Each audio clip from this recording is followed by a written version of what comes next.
Yang mulia guru kita bersama Hadratul Mukarram Bapak Kiai Haji Hudullah Karim selaku PCNU Suriah. Waktu dan tempat dipersilahkan. Allahumma salli ala Muhammad.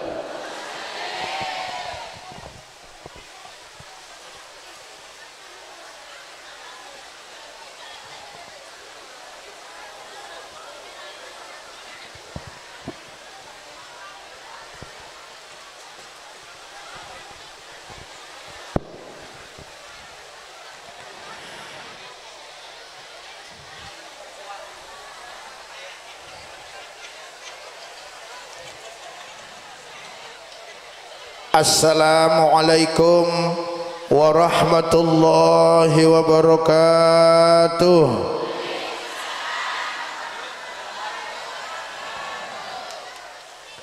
Alhamdulillah, alhamdulillahilladzi hadana lihadza wa ma kunna linahtadiya laula an hadanallah.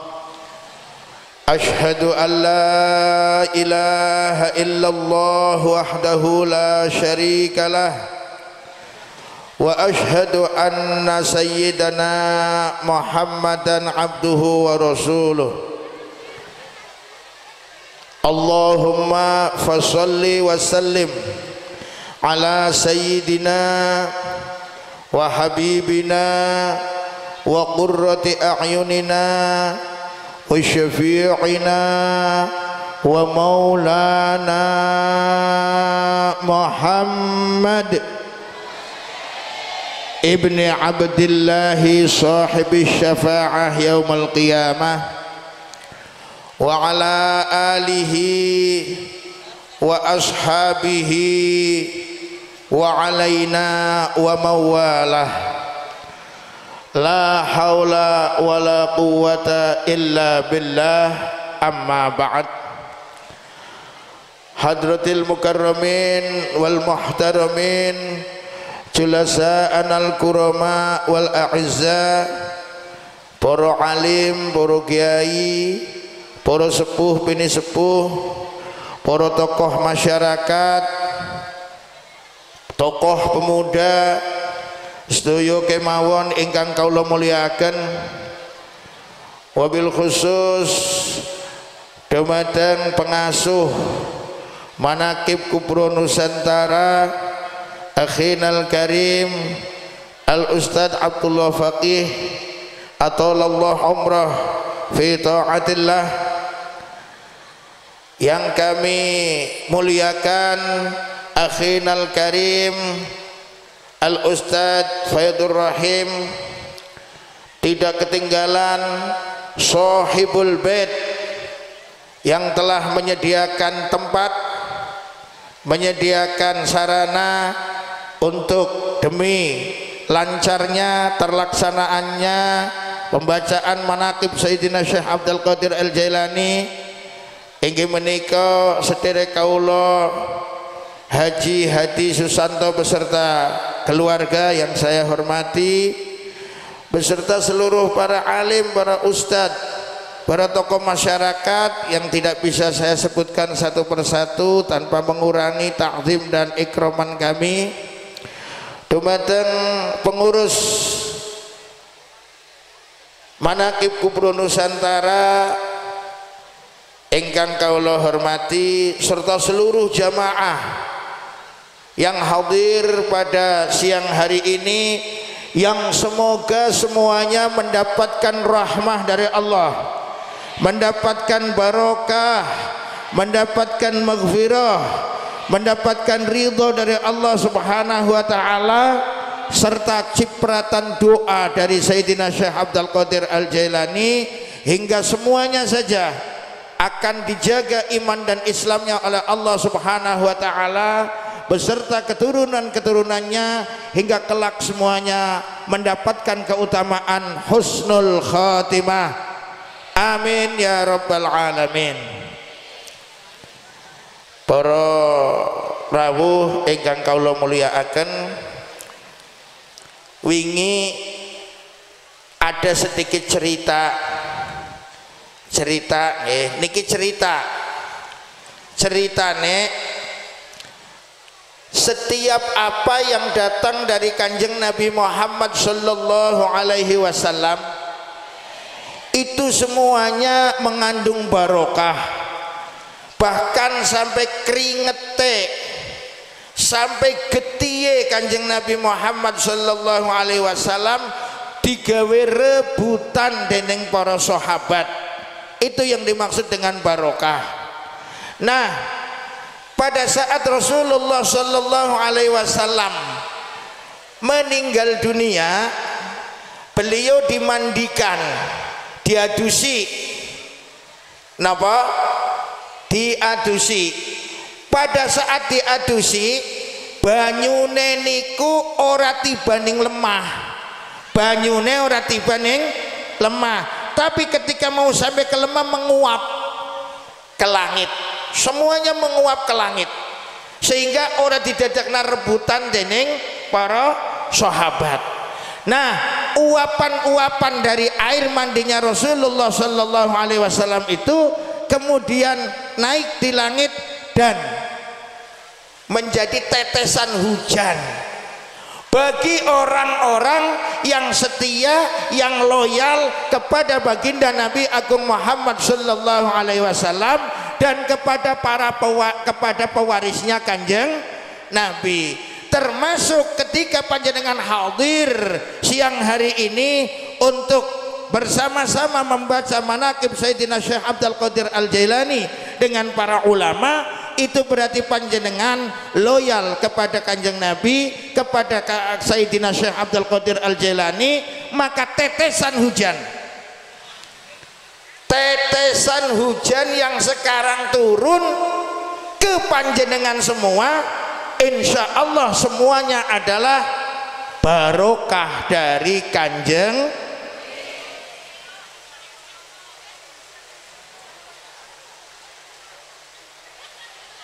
Ngandel napa mboten, Bu? Ari ngandel udan-udanan. Niki sing dadi pertanyaan, ngandel napa mboten nek? Ngandel nggih. Cup ari ngandel. Mulane para rawuh ingkang kawula mulyakaken, dalam napa niku kebiasaan dari salafun saleh, setelah ada kemarau panjang, pertama kali ada turun hujan, sunnah adusan. Wadus apa napa iku? Udan-udanan. Sunnah napa? Udan-udanan. Nomor kali, ketika kita njukut banyu udan langsung tanpa lewat talang, tanpa lewat udan jenengan njukut gelas apa mangkok dalan ning wuwunge omah endala kasih ngalang-alangi, ini air ini bisa dijadikan obat. Bisa dijadikan apa? Obat. Balik maning, ngandel napa mboten?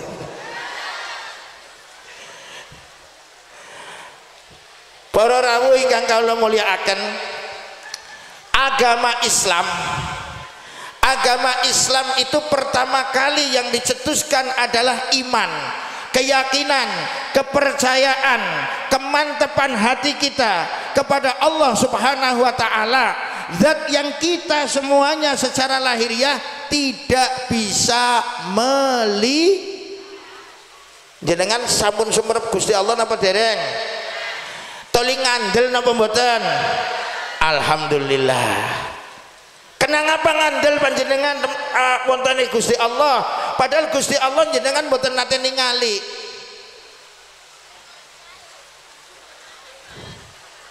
Jare sinten? Lamun Kiai Negoro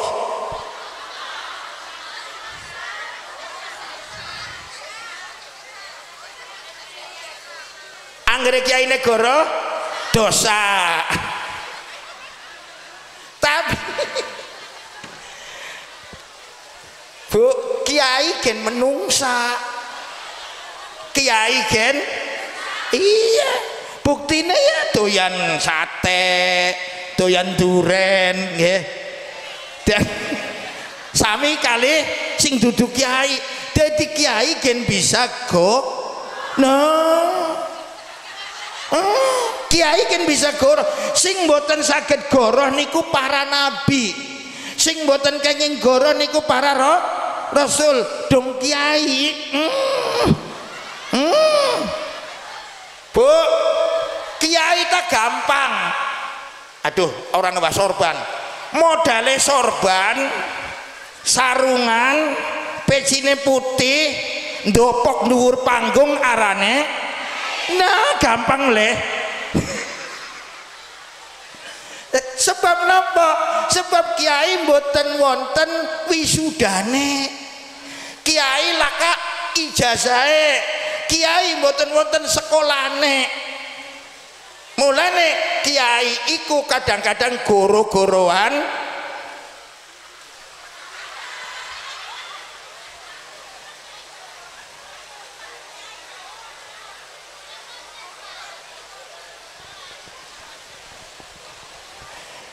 para rawuh ingkang kawula mulyakaken. Sayyidina Syekh Abdul Qadir Al-Jailani sing panjenengan ikuti sak menika, karomahnya sangat luar biasa, sifat-sifatnya sangat luar biasa. Beliau tidak pernah mementingkan dirinya sendiri, beliau lebih memikirkan umatnya ketimbang awake. Nah, kowe kiai temenan. Kiai temenan niku sing mikiraken umate ketimbang awake. Pertanyaane kula dumateng panjenengan, ki panjenengan kudanan kados niki, kiyaine enak-enakan ning panggung, ki kiai mikirna awake dhewe napa mboten?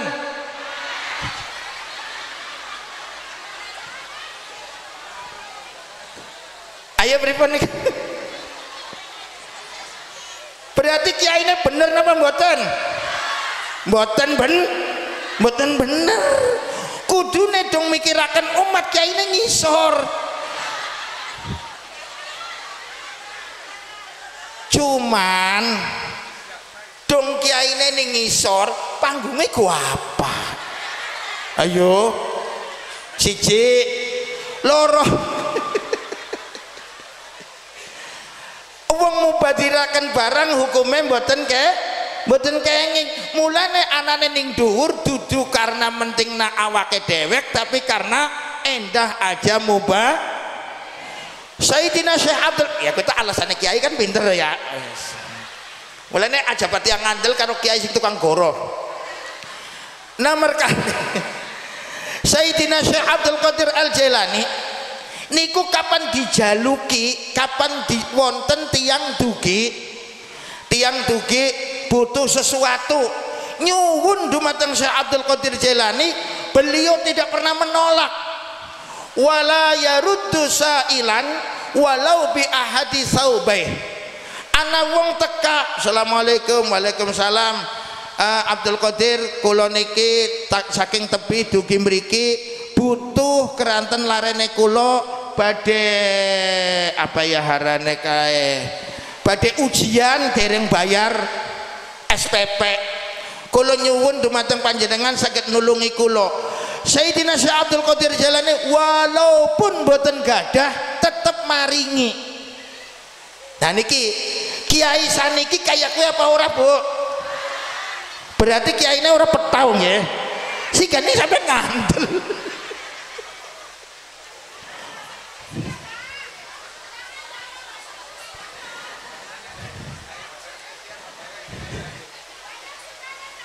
Oh banyak Sundanya. Oh iya iya. Ya. Yang penting begini, kesimpulannya begini ya. Kesimpulannya bahwa akhir zaman itu banyak orang yang berpakaian kelihatannya seperti ulama tapi nyatanya bukan ulama. Nah ini harus kita perhatikan, sungguh-sungguh. Ada orang penampilannya penampilan ulama, sering memberikan motivasi kepada orang lain, sering memberikan nasihat kepada orang lain, tapi dia sendiri tidak mau melakukan nasihat tersebut. Ini namanya ulama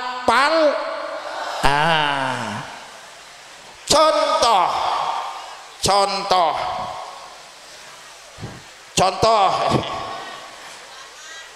saya dianggap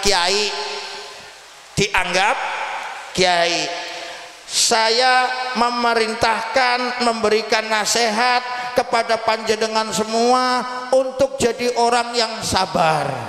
Gini betul, kiainya orang sabaran, misalnya kiainya tidak bisa berbuat berarti itu kiai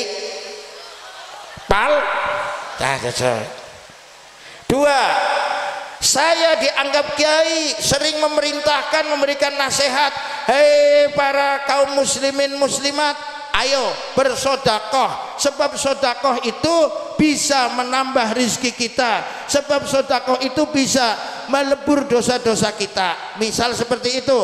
Kemudian sayanya sendiri senang terima sodakoh tapi tidak mau. Cocok? Kiai hebat apa palsu? Cocok.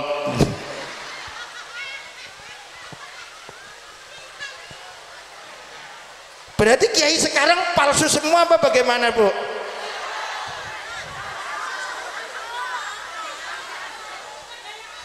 Oh, ada yang asli.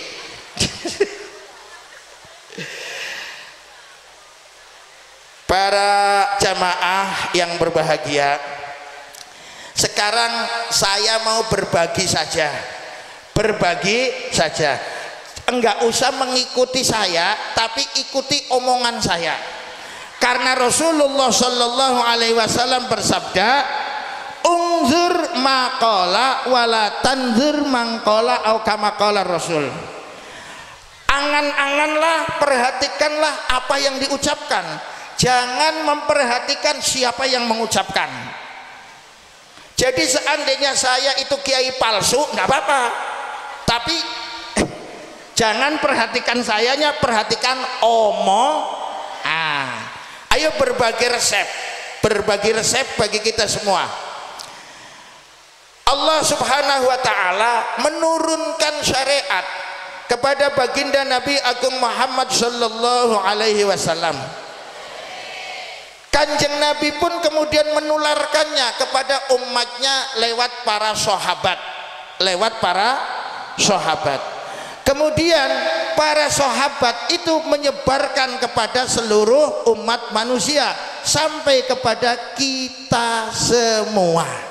Nah, ciri-ciri orang-orang yang mendapatkan ridho Allah Subhanahu wa Ta'ala, orang-orang yang dicintai oleh Rasulullah Sallallahu Alaihi Wasallam, yang kelak akan mudah bertemu dengan Allah dan Rasulnya, ciri-cirinya ada 5. Direkam, Bu, direkam, jangan melihat saya, kan saya palsu,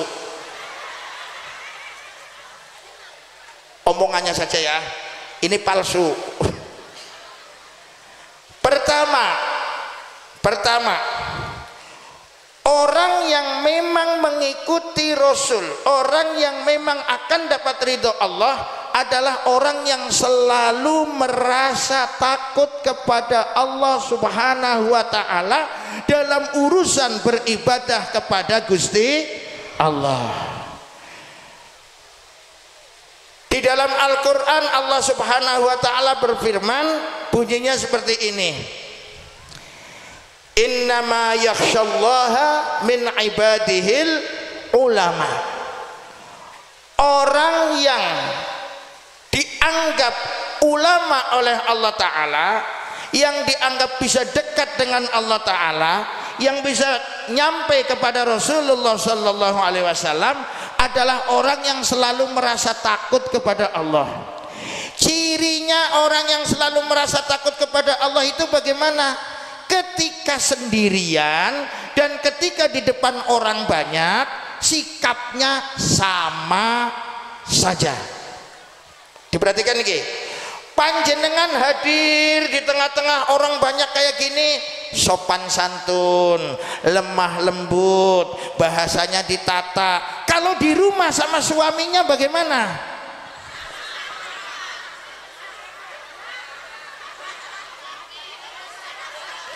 Lebih sopan. Nah, ini namanya ulama. Di rumah sama suami lebih lembut, di rumah sama suami lebih sopan, di rumah sama suami lebih bagus, berarti panjenengan orang yang takut kepada Allah Subhanahu. Ketika datang ke tempat seperti ini, panjenengan suka menolong orang lain, suka bersedekah, suka senyum, kemudian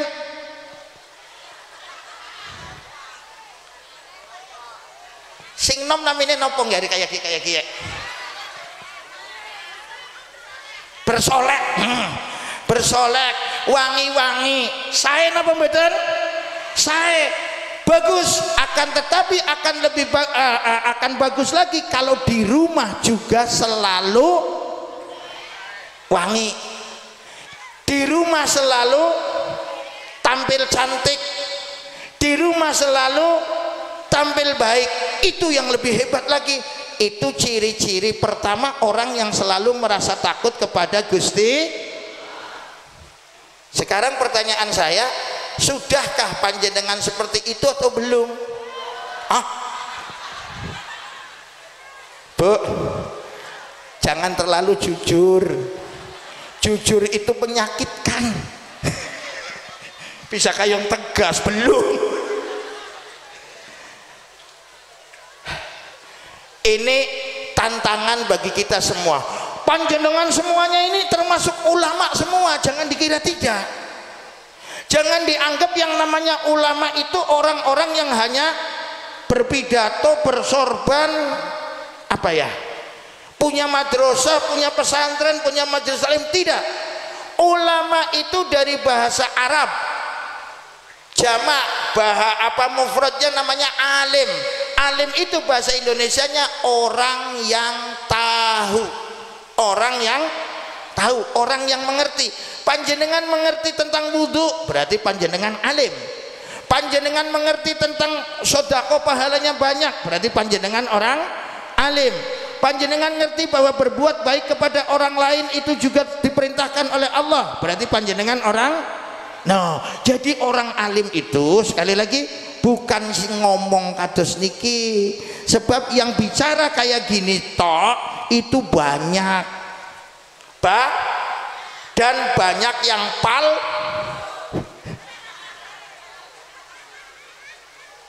buktinya palsu. Dia ngomong, dia sendiri tidak mau melakukan. Na'udzubillah min bon. Jadi karena panjenengan semua adalah orang alim, perbuatan kita monggo kita jaga, antara di dalam rumah dengan di luar rumah minimal sama saja. Sikap kita kepada orang lain baik, maka sikap kita kepada keluarga juga harus baik. Hadirin hadirat, akeh hadirote ya, hadirat dan hadirin yang berbahagia. Ada orang, kita mikir bareng-bareng. Ada orang baik kepada orang lain, kepada tetangga, kepada saudara, kepada teman, suka menolong, suka memberi, suka tersenyum dan lain sebagainya. Ini orang baik apa enggak, Bu? Tapi ketika sama orang tuanya sendiri dia sering bikin jengkel, walaupun dia orang baik di hadapan masyarakat, dia baik kenapa mboten? Masuk ya. Ke orang lain senang sedekah, ke orang lain senang tersenyum, ke orang lain senang menolong, tapi ke orang tua sendiri sering membangkang. Namanya bukan orang yang, walaupun menurut teman-temannya, tetangga-tetangganya dan saudara-saudaranya dia orang yang baik. Jadi intinya kepada orang tua terlebih dahulu. Makanya kehidupan rumah tangga kita mari kita jaga terlebih dahulu. Allah Subhanahu wa taala berfirman di dalam Al-Qur'anul Karim, "Qu anfusakum wa ahlikum naro." Hai umat manusia, jagalah diri kamu sendiri dan keluargamu dari nerakanya Allah Subhanahu. Jadi yang diutamakan diri sendiri dulu. Berbeda dengan urusan duniawiyah. Kalau urusan duniawiyah kita diharuskan memikirkan orang lain terlebih dahulu, baru memikirkan dirinya sendiri. Kalau urusan ukhrawiyah kita harus memikirkan diri sendiri, baru memikirkan orang. Masuk napa mboten? Paham nggih?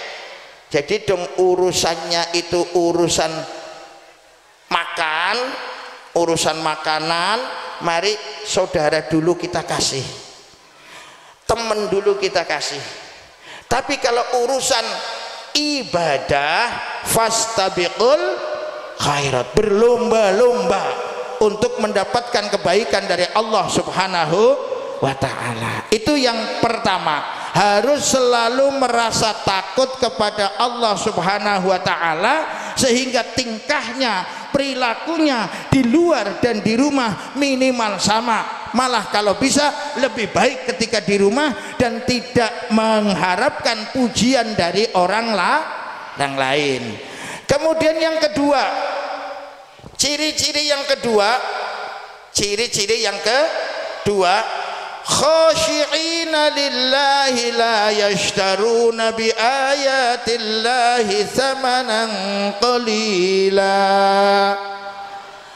Ciri yang kedua, orangnya harus khusyuk. Khusyuk itu artinya bagaimana? Apakah selalu ndingkluk? Apakah selalu tenang, anteng, atau bagaimana?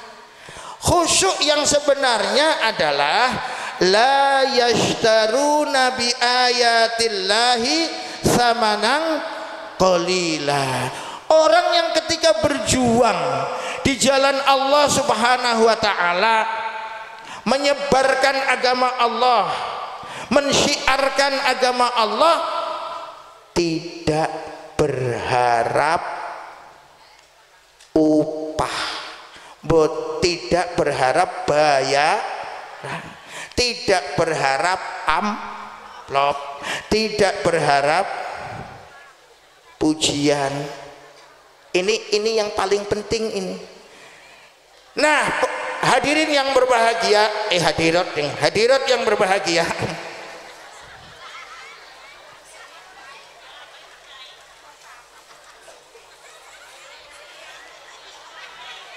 asale isine wong nyuwun sewu, kita kadang-kadang berada dalam satu kondisi di mana di dalam kondisi tersebut kita wajib melakukannya, akan tetapi ternyata kita minta upah. Itu banyak kejadiannya. Ini contoh. Orang yang dititipi ilmu oleh Allah Subhanahu wa ta'ala itu wajib menyebarkan ilmunya. Sebagaimana Rasulullah Sallallahu Alaihi Wasallam ketika mendapatkan risalah dari Allah Subhanahu wa ta'ala, wajib menyampaikan risalah itu kepada umatnya. Maka seorang kiai, seorang ustadz, dan siapa saja harus mau menyebarkan ilmunya kepada orang lain tanpa pamrih mendapatkan materi. Di dalam Al-Quran Allah Subhanahu wa ta'ala berfirman, wal takum minkum ummatun yad'una ilal khairi wa ya'muruna bil ma'rufi wa yanhauna 'anil munkari. Jadi kita umat Islam itu diperintahkan oleh Allah Subhanahu wa ta'ala untuk amar ma'ruf nahi munkar niku bukan pekerjaannya kiai tok, bukan pekerjaannya ustadz tok, bukan pekerjaannya mubaleh tok. Siapa saja di antara panjenengan yang melihat kemungkaran, maka monggo diberesi. Contoh, saya sholat, panjenengan sholat jamaah, misal jamaah napa mboten sibuk? Nah, jamaah. Terus salah satu syarat mendapatkan fadilah apabila jamaah 27 derajat itu barisannya harus lurus. Yang dihitung lurus itu apanya? Bokongnya, apa tungkaknya, apa jempolnya, apa kepalanya pada saat sujud. Yang dihitung ininya, perhatikan. Yang dimaksud lurus barisannya ininya. Maka ketika ada teman kita di sebelahnya yang lebih maju sedikit atau lebih mundur sedikit, kemudian kita mengingatkan, ini namanya amar ma'ruf. Jadi nggak harus amar ma'ruf itu kelasnya peteng-tengan di atas mimbar, enggak. Yang kecil-kecil, kita ada anak kita kemudian bohong, kita kasih masukan supaya tidak bohong, ini namanya amar ma'ruf dan nahi mungkar. Jadi itu tugas dari semua orang dan tidak boleh minta upah. Bu, panjenengan semua wajib sholat apa enggak? Wajib. Ketika melakukan sholat minta upah apa enggak? Boten. Kenapa? Kenapa enggak minta upah?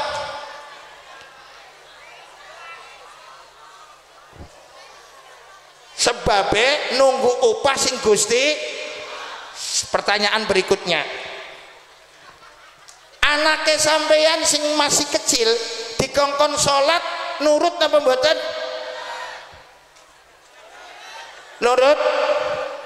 Nurut kabeh, solihah kabeh, amin. Minta upah apa tidak? Kapan puasa Ramadan dikongkon puasa minta upah apa tidak? Solehah semua. Itu berarti anak panjenengan luar biasa karena biasa mengikuti manakib. Nah, kalau tidak minta upah ini berarti orang yang cerdas. Tapi beda dengan anak saya. Anaknya kiai ini kongkon sholat umur 6 tahun kongkon jaluk upah disit.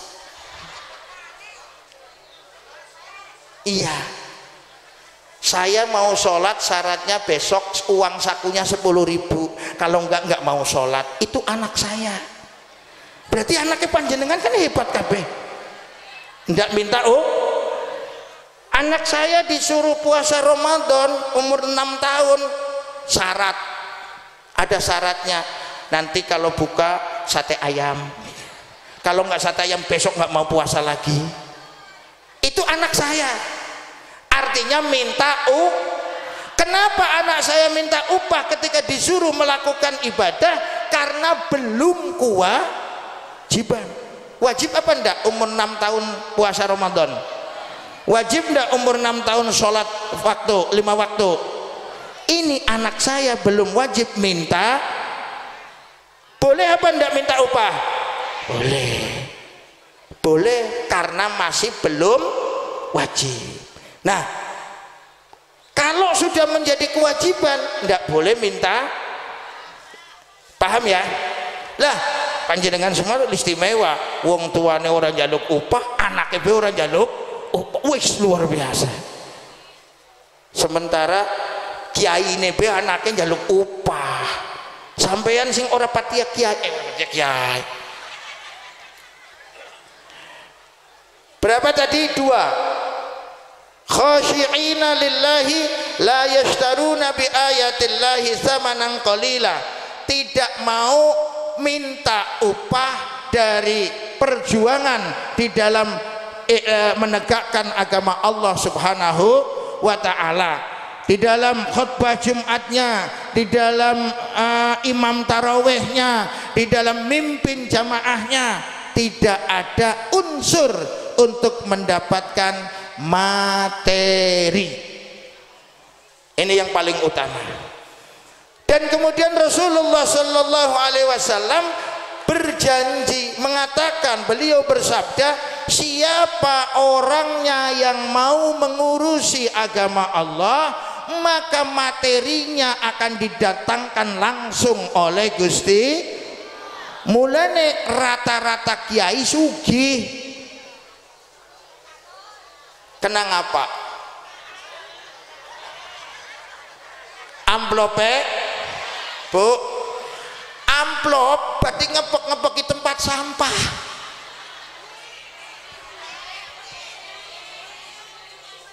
Amplop apa duit? Kena ngapa kiai duitnya akeh?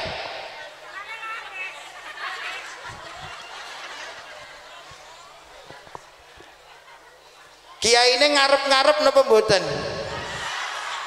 Karane kiai pal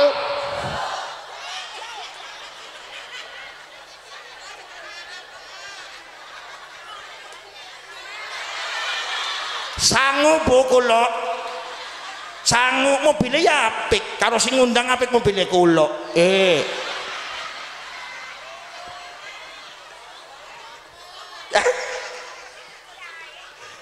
Kiai ka pamer. Bukan orang ngandel duit. Wah kiai ini kayak pidato pengen amplop sing kandel ora. Pandirayana ora sedeng kok rebutan. Engkau malah zolim. Engkau ada kakek nemen tak baik. Nah, nomor berapa tadi? 2. Yang ketiga orangnya harus rendah diri. Rendah diri itu bagaimana maksudnya? Tidak pernah merasa lebih bagus dari orang lain. Itu yang harus dipegang, baik dari sudut fisik maupun dari sudut ibadah. Jangan merasa saya ibadahnya sudah lebih bagus, baca Qur'annya lebih bagus, taatnya lebih bagus, sedekahnya lebih banyak dan lain sebagainya. Tidak boleh. Kita harus merasa jadi orang yang paling tidak bisa ibadah. Kiai yang begitu hebatnya, terkenal, di mana-mana diundang, laris, amplope akeh. Amplope ternyata kalau mau rendah diri sangat mudah. Ya Allah, pangapunten ya Allah, saya itu di mana-mana dianggap sebagai kiai. Orang-orang menghormati saya karena saya dianggap orang yang hebat. Ternyata saya melihat ya Allah, orang-orang yang hadir di pengajian pada ahli sedekah, orang-orang yang hadir di pengajian pada ahli sholat duha, orang-orang yang hadir di pengajian pada ahli puasa Senin Kemis, orang-orang yang hadir di pengajian pada ahli silaturahmi. Sementara saya yang jadi kiai ora sedekah, ora silaturahmi, kecuali anak amplope. Berarti saya lebih paham ya? Cara menjelekkan diri sendiri di hadapan Gusti, jadi nggak merasa hebat akhirnya. Itu orang yang bacaannya saja masih belum begitu pas, tapi sholat duhanya nggak pernah ketinggalan, tapi baca Qur'annya setiap hari minimal 1 lembar. Lah saya yang kiai 1 ayat saja tidak. Kiai model apa? Ini cara merendahkan. Jadi akhirnya tidak merasa lebih bagus dari yang lain, nggak merasa. Ternyata amal saya jauh dari mereka, padahal mereka jamaah saya, amalnya lebih bagus daripada saya. Jamaah saya menganggap saya bagus, ternyata mereka yang lebih bagus dari saya. Nah, ini cara untuk merendahkan diri. Ora perlu ngomong ning wonge, ngomongnya karo Gusti. Kapan nih ngomong saya kiai kok gitu? Jangan, saya bukan kiai, jangan. Engkau udah diundang loh, laka amplope. Itu yang ketiga, harus merasa rendah diri dalam segala hal. Dalam segala hal. Ada orang yang cantik jelita Bu, cantik jelita, sing seneng pirang-pirang, sing seneng akeh nemen. Saking akehe sing seneng, saking akehe sing kala-kala bingung milih, bingung syaratnya macam-macam. Karena saya cantik, karena saya orang terhormat, bapak saya adalah orang yang punya jabatan, maka saya mau menerima lamaran kamu, syaratnya harus bawa mobil satu. Ada mundur, tidak mampu, datang lagi ngelamar, syaratnya begini. Akhirnya wis tua ora kawin, ora payu tapi neng larang lah kasing tuku. Ben sing kedua tidak cantik, enggak cantik, sing lamar juga orang biasa, wong ora ayu, wong ora ayu sing lamar wong biasa, wajar napa mboten? Karena rumangsa ora ayu lamarannya diterima, pan milih sing kaya ngapa maning diterima, ngoten nggih pun. Setelah diterima, suami istri ini yang jelek-jelek wajahnya, jelek-jelek, ternyata kemudian dalam perjalanannya dia bekerja, dia berusaha, dia menjadi pengusaha sukses, jadi orang sing cantik jelita, tidak punya suami, itu gara-gara merasa.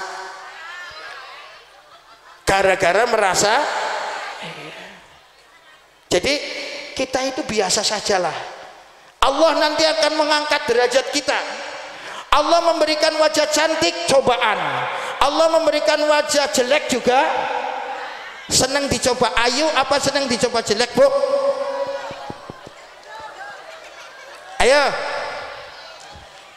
wong ayu sering digoda wong lanang, seneng dibulek. Waduh, hai kaum laki-laki, ayo siap-siap menggoda.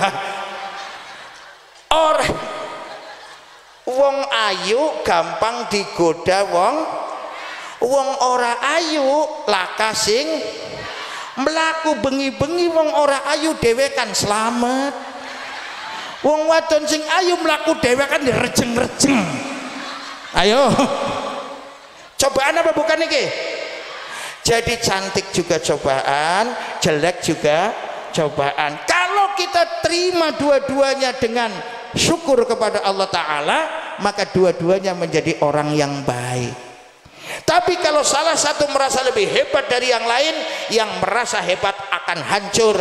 Itu yang disabdakan oleh Rasulullah Sallallahu Alaihi Wasallam, man takabbara wada'ahullah. Siapa orangnya yang sombong bakal direndahkan oleh Gusti. Orang yang tawadhu diangkat derajatnya oleh Gusti. Maka mari kita semua belajar jadi orang yang tawadhu, baik itu kita dititipi kecantikan, ataupun dititipi kekayaan, ataupun dititipi jabatan, ataupun kemudian jadi rakyat, jadi orang yang tidak cantik, jadi orang yang tidak punya. Mari kita bersyukur, maka kita akan diangkat derajatnya oleh Gusti.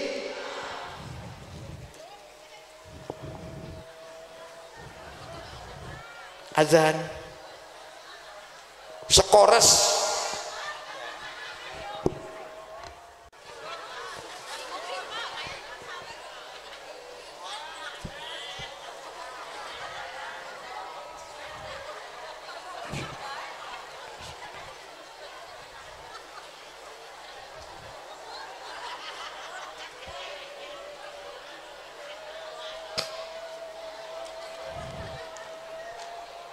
La haula wa la quwata illa billahil aliyyil azim.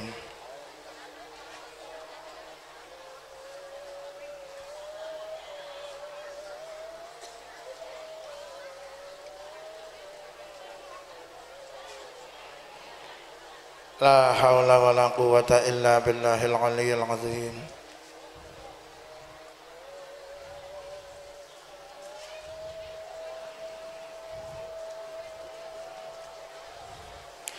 La haula wa la quwata illa billahil aliyyil azim.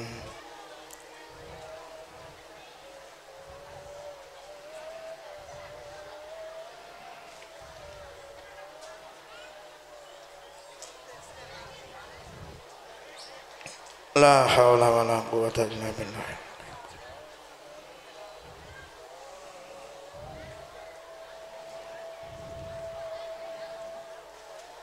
Allahu akbar, Allahu akbar.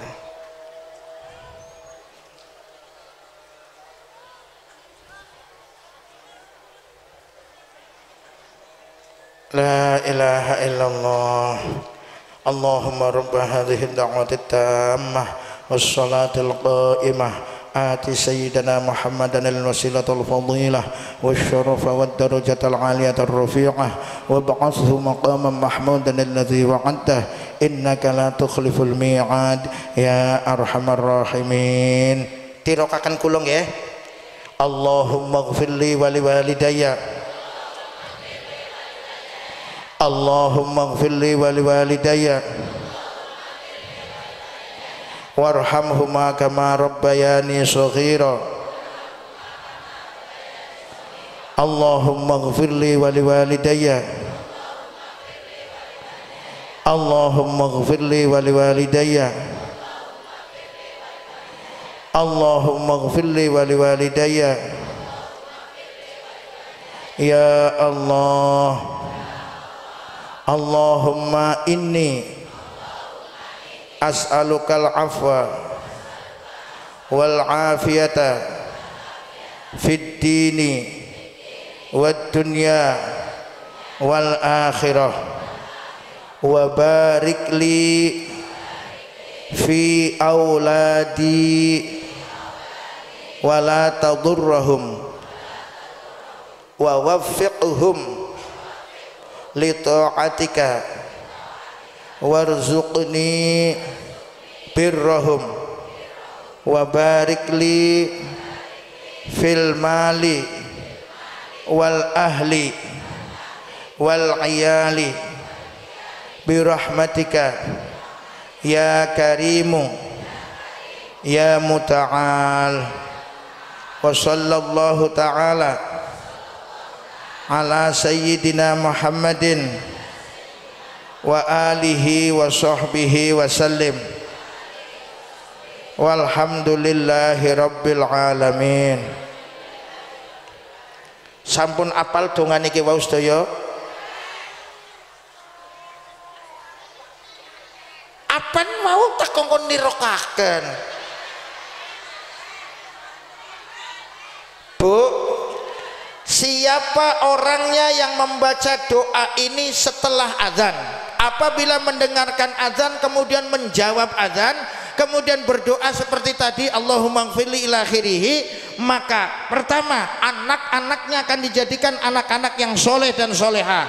Kedua, keluarganya akan dijadikan keluarga yang barokah. Ketiga, hartanya akan dilimpah ruahkan oleh Allah dengan harta benda yang barokah dan manfaat. Apal nggih? Pun apal, mugi-mugi pertemuan niki manfaatnya niku salah satunya kita bisa istiqomah di dalam taat dan ibadah, kita menjadi orang yang ahli silaturahmi, kita orang yang suka mengalah kepada orang lain, kita menjadi orang yang tawadhu kepada orang lain, hingga mudah-mudahan kita adalah orang-orang yang diridhoi oleh Allah Subhanahu wa taala, orang-orang yang dicintai oleh Rasulullah sallallahu alaihi wasallam, orang-orang yang kelak akan dikatrol oleh baginda Sayyidina Syekh Abdul Qadir Al-Jailani ketika kita tenggelam fi bahrid dhalalah, diangkat oleh baginda Sayyidina Syekh Abdul Qadir Al-Jailani. Amin ya rabbal alamin. Mudah-mudahan pertemuan ini pertemuan yang penuh dengan barokah, pertemuan yang manfaat, pertemuan yang diridhoi oleh Allah. Sepulangnya panjenengan semua dari sini, semoga dosa-dosanya diampuni oleh Allah Subhanahu wa taala semuanya. Amin ya rabbal alamin. Dikasih kesehatan, dikasih umur panjang, dikasih kekiyangan untuk istiqomah taat dan ibadah, dan mudah-mudahan dijaga iman Islamnya oleh Allah. Amin ya rabbal alamin. Hadanallahu wa iyyakum wal afu minkum. Wassalamualaikum warahmatullahi wabarakatuh.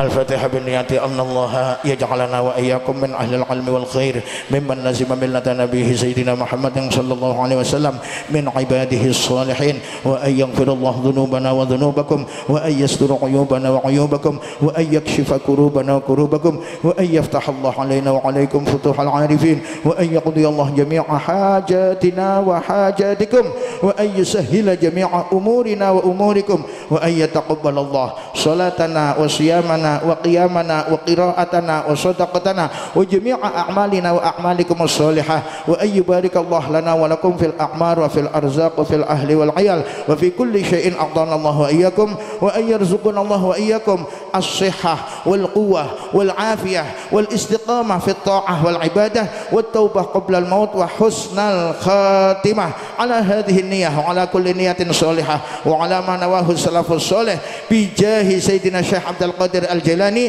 wa biwasilati sayyidil wujud sayyidil kaunain al-mustafa kanjeng Nabi Muhammad sallallahu alaihi wasallam. Lahumul Fatihah. Bismillahirrahmanirrahim. Alhamdulillahirabbil alamin. Arrahmanirrahim. Maliki yaumiddin. Iyyaka na'budu wa iyyaka nasta'in. Ihdinas siratal mustaqim. Siratal ladzina an'amta 'alaihim ghairil maghdubi 'alaihim waladdallin. Rabbighfirli wa liwalidayya wa lil mu'minina amin. Hati-hati di jalan. Hati-hati ndak usah rebutan jalan, jalan milik umum.